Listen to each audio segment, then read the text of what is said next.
চলুন আজকে ডিসকাস করব কিভাবে লস রিকভার করবেন। আমাকে একজন কোয়েশ্চেন করেছিলেন আগের ভিডিওতে যে কীভাবে লস রিকভার করবো সেটা নিয়ে ডিসকাস করুন, তাই আজকের এই ভিডিওটা আমি করার চেষ্টা করলাম। আশা করি অনেকেরই হেল্প হবে। দেখুন, এই জিনিসগুলো করতে আমার একটা এফর্ট লাগে এবং তার জন্য একটু মোটিভেশনের দরকার হয়। এখন বুঝতেই পারছেন চ্যানেলটা নতুন শুরু করেছি, তো please subscribe this channel and like the videos. এগুলো আমাকে মোটিভেশন দেয় যাতে আমি আরও এফর্ট দিয়ে ভিডিওগুলো আপনাদের জন্য বানাই। ওকে, ফার্স্ট একটা ডিসক্লেমার আমি দিয়ে দিই ভিডিওটা শুরু করার আগে। আজ অবধি আমি কখনো ট্রেড করিনি। ফিউচার অপশন কীভাবে করে আমি তাও জানি না, আমি শুধু এই নামগুলি জানি। ইন্ট্রা ট্রেড কীভাবে করে আমার কোনো আইডিয়া নেই। সো যদি আপনাদের মনে হয় যে কীভাবে ট্রেডে হওয়া লস কীভাবে রিকভার করবেন সেটা নিয়ে আমি বলবো, তাহলে আমি বলবো ভিডিওটি এখানে বন্ধ করে দিন, কারণ আমি সেগুলো নিয়ে ডিসকাস করবো না। এবার ধরুন, যাদের এখন স্টক মার্কেট পোর্টফোলিও, কারোর স্টকে লস বা কারোর মিউচুয়াল ফান্ডে লস, তাদের এই মুহূর্তে পোর্টফোলিও যদি রেড হয় তাহলে তারা কী করতে পারেন সেটা নিয়ে আজকে আমি ডিসকাস করবো। তো চলুন শুরু করা যাক। ওকে, তো যদি এখন মার্কেটের যা কন্ডিশন, এখন বুঝতেই পারছেন চারিদিকে ওয়ার চলছে, জিওপলিটিক্যালি খুব খারাপ একটা সিচুয়েশনের মধ্যে দিয়ে আমরা যাচ্ছি। তো এই মুহূর্তে অনেকেরই পোর্টফোলিও রেট, ঠিক আছে। তো অনেকেই প্যানিক করছেন যে এই মুহূর্তে কী করা উচিত বা আমি কোথায় ইনভেস্ট করলে এখান থেকে আমি রিকভার করতে পারবো। কিন্তু আমার একটা কোয়েশ্চেন আছে যেটা আপনি নিজেকে করুন, যে আপনি কেন ইনভেস্ট করেছিলেন। মানে আপনি যখন শেয়ার মার্কেটে ভেবেছিলেন যে আমি ইনভেস্ট করবো, তার তো একটা কারণ থাকবে আমি কেন ইনভেস্ট করেছিলাম, তার তো একটা ফিলোসফিক্যাল ছাড়ুন, সিম্পল একটা কারণ থাকবে। যদি সেই কারণটা না থাকে, তার মানে হয় আপনি কারোর কথা শুনে করেছিলেন, বা সবাই শেয়ার মার্কেট করছে এখন করাটাও খুব ইজি, তো চলুন সেই মানে না ভেড় চাল, সবাই যা করছে আমিও তাই করছি। তো সেইভাবে যদি আপনি ইনভেস্ট করে থাকেন তাহলে সত্যি কথা বলতে গিয়ে আপনি এখন কষ্টে আছেন। ওকে, তাহলে এটা আপনার ক্ষেত্রে আমি বলবো হওয়ারই ছিল। যাই হোক, এবার আসি সলিউশনের কথায়। তো ফার্স্ট যেটা আমি বলবো, যে লস হয়েছে আপনার বা যে লসটা হচ্ছে সেটা থেকে শিক্ষা নিন। এবং এই মানে আমি এটাকে জুয়া মেন্টালিটি বলি, যে শেয়ার মার্কেটে টাকা লাগাবো, তাড়াতাড়ি টাকাটা বেড়ে যাবে, তারপর আমি তুলে নেবো, এটাকে জুয়া মেন্টালিটি বলা হয়। তো সেই মেন্টালিটি থেকে বেরিয়ে আসুন।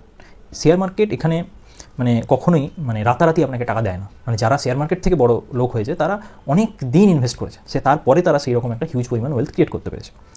তো আজ অনেকেই হয়তো আপনার বন্ধুবান্ধব, তারা যখন 5,000 টাকা লাভ করছে তখন আপনাকে বুক ফুলিয়ে বলবে, দেখ আমার আজকে একদিনে 5,000 টাকা লাভ।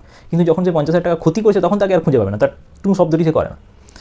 তো সেই আর কি। তো ফার্স্ট যে কাজটা করবেন আমার মতে, নিজের নলেজ বেসটাকে বাড়ান। তার জন্য শেয়ার মার্কেট রিলেটেড বই পড়ুন, যদি বই না পারেন পডকাস্ট দেখুন। এখন ইউটিউব হয়ে যাওয়ার কারণে প্লাস এআই হয়ে যাওয়ার কারণে আপনি বেসিক টার্মিনোলজিগুলো ইজিলি অনেক শিখতে পারবেন, এবং অনেকটা যখন আপনার কাছে নলেজ থাকবে আপনি চট করে কোনো ট্র্যাপে পা দেবেন না। এটা ফার্স্ট পয়েন্ট। সেকেন্ড হতে পারে, অনেকের এরকম সিচুয়েশনও হয়েছে, আমি দেখেছি অনেকে জেনে বুঝে ইনভেস্ট করেছেন, তারা রিসার্চ করে ভালো ফান্ডেই ইনভেস্ট করেছেন। তারা জানেন যে এই ফান্ডগুলো বরাবর ভালো পারফরমেন্স দিয়ে এসছে, বা বই পড়ে হোক যেখান থেকে হোক তারা রিসার্চ করেই আমি ধরে নিচ্ছি ভালো ফান্ডে ইনভেস্ট করেছেন, কিন্তু তারাও এই মুহূর্তে লস ফেস করছেন। তাদের জন্য আমি যেটা বলতে পারি যে আপনাদের তো প্যানিক করার কিছুই নেই, উল্টে এটা একটা সুযোগ যে আপনি মানে অল্প টাকায় ভালো জিনিস কেনার সুযোগ পাচ্ছেন, দাম পড়ে গেছে, আপনি বেশি করে ইনভেস্ট করতে পারেন, ঠিক আছে। তো সেইখানে আপনার প্যানিক করার কিছু নেই। যদি আপনি রিসার্চ করে ভালো মিউচুয়াল ফান্ড বা ভালো স্টকে ইনভেস্ট করেছেন, আপনার কাছে এর চেয়ে গোল্ডেন অপরচুনিটি হতে পারে না।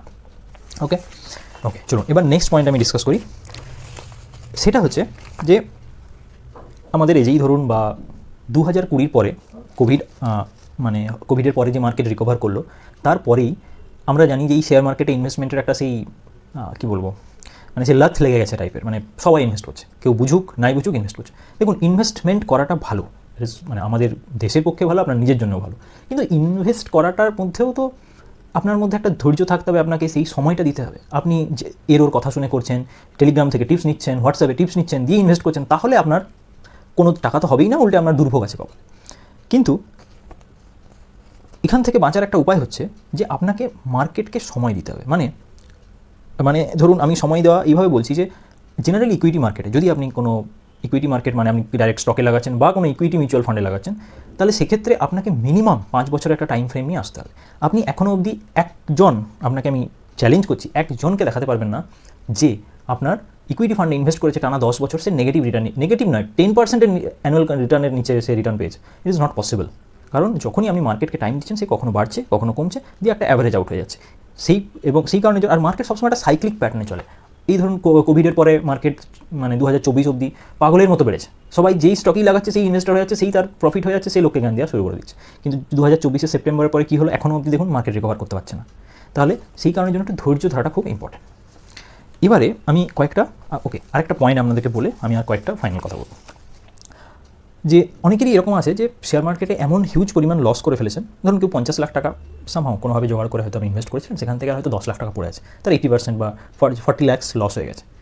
তো তিনি যদি এখন ভাবেন যে আমি কীভাবে রিকভার করব, আমি বলবো দেখুন এই পরিমাণ লস আপনি শেয়ার মার্কেট থেকে মানে রিকভার করা ইটস ভেরি ডিফিকাল্ট। বেস্ট উপায় আপনি অ্যাক্টিভ ইনকামে মন দিন, হয় আপনার যদি চাকরি থাকে চাকরিতে মন দিন, যেই সময়টা ওই ট্রেডিংয়ে শেয়ার মার্কেট দেখতে কাজে নষ্ট করেছেন সেই সময়টা আপনি কোনো সাইড হাসেল করুন, সেখান থেকে আপনি ক্যাপিটাল জোগাড় করুন, নিজের সময় বেচে শ্রম বেচে টাকা আনুন, তারপরে সেটা একটা সঠিক জায়গায় ইনভেস্ট করুন, আপনি অনেক বেটার রিটার্ন জেনারেট করতে পারবেন। ওকে, এবারে যেই নেসেসারি স্টেপগুলোর কথা আমি বলছিলাম, এখন এই যে একটু আগে আমি বললাম, তাহলে আপনি ভাববেন যে ওকে মার্কেট খারাপ যাচ্ছে, আমি জানি আমার এই ফান্ডটা মোটামুটি ভালো, তাহলে কি আমি একটু লোন নিয়ে নেবো ব্যাংক থেকে, লোন টাকা তুলে আমি ইনভেস্ট করে দেবো, বা আমার যে এমার্জেন্সি ফান্ড আছে সেটা ভেঙে ইনভেস্ট করে দেবো, তাহলে তো মার্কেট এক সময় উঠবে, আমি বেশি রিটার্ন পাবো। আমি বলবো ভুলেও এটা করবেন না, কারণ মার্কেট কখন কি হবে আপনি জানেন না, এবং লোন নিয়ে যদি আপনি করেন পরের মাস থেকে কিন্তু আপনাকে ইএমআই দিতে হবে, সেটাই কিন্তু মার্কেট খারাপ যাচ্ছে বলে আপনি ইএমআইটা এখন পজ করে দিলেন, সেটা কিন্তু ব্যাংক শুনবে না। তো বেটার লোন ধার করে আপনি ইনভেস্ট করবেন না। সেকেন্ড হচ্ছে এমার্জেন্সি ফান্ড। এমার্জেন্সি ফান্ড ভাঙার কথা মাথায় আনাটাই পাপ। এমার্জেন্সি ফান্ড মানে it will save you when you are in emergency condition. তো এই এমার্জেন্সি ফান্ড ভেঙে ইনভেস্ট করা it doesn't make any sense. Okay, তারপরে নেক্সট যেটা করবেন সেটা হচ্ছে পোর্টফোলিওকে ডাইভার্সিফাই করুন। আমি এখানে আপনাকে দেখাচ্ছি আমার পোর্টফোলিও। দেখুন স্ক্রিনে যে আমি স্ক্রিনশটটা দিয়েছি এটা হচ্ছে আমার পোর্টফোলিওর ডাইভার্সিফিকেশন। দেখুন এখানে আপনি যদি দেখেন স্টকে 10%, মিউচুয়াল ফান্ড অলমোস্ট 40%, পিপিএফও আছে আমার 3%, ইপিএফও সেটা যদিও আমার যেখানে কাজ করি সেখান থেকেই হয়, বাট স্টিল এটা একটা সেফ অ্যাসেট। এলআইসি সেটাও আমি করেছি, এলআইসি তো কেউ করে না আমি জানি, খুবই ক্ষতি করা, কিন্তু স্টিল আমার 1% আছে। আরডিও দেখুন 1% আছে, এফডি 23% আছে, সিগনিফিকেন্ট, মানে মিউচুয়াল ফান্ড বা স্টক মিলিয়ে যা করেছি অলমোস্ট 50% প্রায় তার 50% মতো আমার এফডিতে আছে, কিছুটা গোল্ডে আছে, কিছুটা ইন্টারন্যাশনাল ফান্ডে আছে। তাহলে এই রকম ওয়েল ডাইভার্সিফাইড যদি আপনার পোর্টফোলিও থাকে, ধরুন এখন মিউচুয়াল ফান্ড স্টক খারাপ সিচুয়েশন দিয়ে যাচ্ছে, আমাকে সেই সময় গোল্ড আমাকে কিছুটা রিটার্ন দিচ্ছে, ফলে একটা ব্যালেন্স হচ্ছে। নেক্সট হচ্ছে আমার FD, RD, LIC, EPFO, PPF এগুলো সব ফিক্সড রিটার্ন। তো আমি জানি আজকে যদি আমি একটা এমার্জেন্সিতে পড়ি এইরকম একটা সিচুয়েশনে, আমি আমার মার্কেটকে টাচ না করেও আমি কিন্তু আমার ফ্যামিলিকে বা আমি নিজেকে সুরক্ষিত রাখতে পারবো। তো আপনার টাকা রাখার মেন উদ্দেশ্যই হচ্ছে অসময়ে আপনাকে সাহায্য করা, বা আপনার যেটা নিড বা আপনার যেগুলো চাহিদা সেগুলোকে পূরণ করা। টাকার উদ্দেশ্য তো এটাই, বা আপনাকে শরীর খারাপ হলে দেখা, বিভিন্ন রকম আপনার ফ্যামিলিকে টেক কেয়ার করা। তো সেইটাই আপনার টাকার উদ্দেশ্য হওয়া উচিত। এইরকম পাগলের মতো যেখানে সেখানে ইনভেস্ট করলে আপনার এইরকম বিপদে পড়তে হবেই। ওকে, এবার চলুন আরেকটা পয়েন্ট বলি, সেটা হচ্ছে সেক্টরাল ফান্ড। এইটা আমিও ভুল করেছিলাম, আমি রিসেন্টলি সেটাকে শুধরেছি। তো সেক্টরাল ফান্ডে ইনভেস্ট করবেন না। সেক্টরাল ফান্ড মানে কি, এই ধরুন কেউ বলছে টেকনোলজি স্টক খুব বাড়ছে, তো এখন টেকনোলজি সেক্টরে ইনভেস্ট করতে বা ইনফ্রাস্ট্রাকচার সেক্টরে ইনভেস্ট করতে, গভর্নমেন্ট প্রচুর রাস্তা বানাচ্ছে, প্রচুর বিল্ডিং বানাচ্ছে। দেখুন সেক্টরাল ফান্ডও কিছুটা কী বলবো খুব এক্সপার্টদের কাজ, কারণ সেক্টরাল ফান্ড চূড়ান্ত সাইক্লিক নেচারের হয়। সেক্টরাল ফান্ড ধরুন এই 2 বছর একটা ইনফ্রাস্ট্রাকচার যে ফান্ড সে দারুণ রিটার্ন দিল, কিন্তু আপনি হয়তো সঠিক সময়ে এন্ট্রিও নিতে পারলেন না, সঠিক সময়ে এক্সিটও নিতে পারলেন না, ফলে আপনার ওভারঅল রিটার্নটা কিন্তু কমে গেল। তো এইটা একটা মানুষ ভুল করে, তো আমি বলবো দরকার নেই সেক্টরাল ফান্ড এখানে যাওয়ার কিছুই দরকার নেই। মানে সেক্টরাল ফান্ড সম্বন্ধে আমাদের সাধারণ ইনভেস্টরদের ঢোকার কোনো দরকার নেই, ওগুলো এক্সপার্টদের কাজ, যারা বুঝেন তারা করুন। Last but not the least, এবং আমি বলবো সবচেয়ে ইম্পর্টেন্ট ফ্যাক্টর যেটা, সেটা হচ্ছে আপনার বিহেভিয়ার ঠিক করুন। মানে আমাদের প্রত্যেকের কথা বলছি, ফাইন্যান্সের ম্যাটারে একটু ডিসিপ্লিন হওয়া খুব জরুরি। আচ্ছা মানে কী বলবো, সচেতন হওয়া তো আরও জরুরি, কারণ এখন যে ধরনের ফ্রড হচ্ছে, আপনি যদি ফাইন্যান্সিয়াল ম্যাটারে সচেতন না হন বা আপনার যদি একটু বেসিক নলেজ না থাকে, আপনি যে কোনো দিন বিপদে পড়ে যান। নেক্সট হচ্ছে নলেজটাকে এনহান্স করুন। আপনি যদি বই পড়তে পারেন পড়ুন, যদি বই না পড়তে পারেন ভালো পডকাস্ট শুনুন। বিভিন্ন এখন ফাইন্যান্সের ইউটিউবার আছে, তারা ভালো ভালো পডকাস্ট করছে, বিভিন্ন ফাইন্যান্সের ইউটিউব চ্যানেল আছে, সেগুলো ফলো করুন। তো অ্যাটলিস্ট একটা নলেজ ডেভেলপ করুন, এবার একটা লিটারেসি আপনার মধ্যে আনুন। আরেকটা যেটা করুন সেটা হচ্ছে আপনার কোথায় খরচা হচ্ছে সেইগুলোকে অ্যাটলিস্ট একবার ট্র্যাক করুন, অ্যাটলিস্ট মাসে একবার হলেও ট্র্যাক করুন, এবং দেখুন ইনভেস্টমেন্ট যাতে বাড়ানো যায়। তো এইগুলো যদি আপনি সিরিয়াসলি মেনে চলেন, আমার মনে হয় না এই রকম মার্কেটের টালমাটাল সিচুয়েশানে আপনার মানসিক সিচুয়েশানে কোনো মানে গড়বড় হবে বা আপনি এফেক্টেড হবেন।